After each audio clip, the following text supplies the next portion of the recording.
So nag-file kami ng kaso laban kay dating Presidente Rodrigo Duterte. Ito yung grave threat sa revised penal code ay 282, Article 282. So para panagutin si dating Presidente Rodrigo Duterte doon sa kanyang malubhang pagbabanta sa aking buhay doon sa programa niya noong nakaraang October 11 sa isang station. So, ito yun, no? Wala na siya ngayong immunity. Kailangan niya nang harapin yung mga kaso na iaan sa kanya, no? Katulad nito, na talagang hindi niya na magagamit yung kanyang immunity para magtago, no? Doon sa mga krimen na ginagawa niya. Ang OA naman.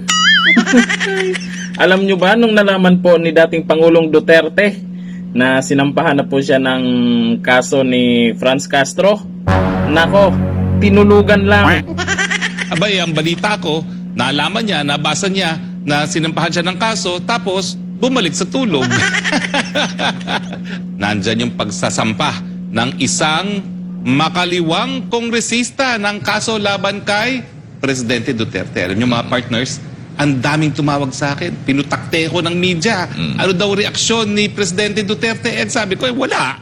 Abay, ang balita ko, nalaman niya, nabasa niya na sinampahan siya ng kaso, tapos bumalik sa tulog. Bakit yun naman kasi siseryosohin yung mga ganyan, no? Anyway, alam naman natin na ang presidente, miski wala na siyang immunity, siya ay isang senior citizen at tignan po natin kung anong sinasabi ng civil code pagdating sa mga senior citizen, no?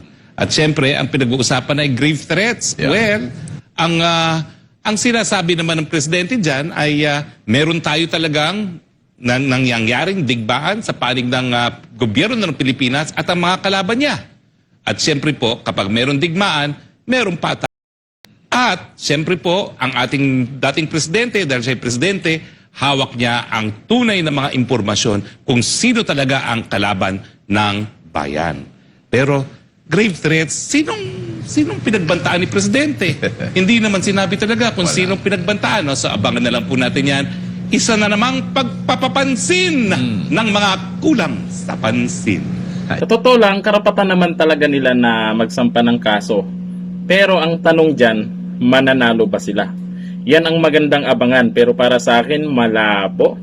Parang na masyadong OA na po yung acting po ni Franz Castro. At dapat doon sa pahayag po ni dating Pangulong Duterte, dapat ang hinihintay po natin doon na sasabihin ni Franz Castro na hindi sila kasama dyan sa komunista o makaliwang grupo. Wala naman silang itinanggi. Yun lang. Kaya siguro yung mga taong bayan alam naman kung ano yung ibig sabihin po ni dating Pangulong Duterte at kung ano dapat gawin dyan sa mga makakaliwang grupo. Ay, nako. Hanggang dito na lang. Thank you. Bye-bye.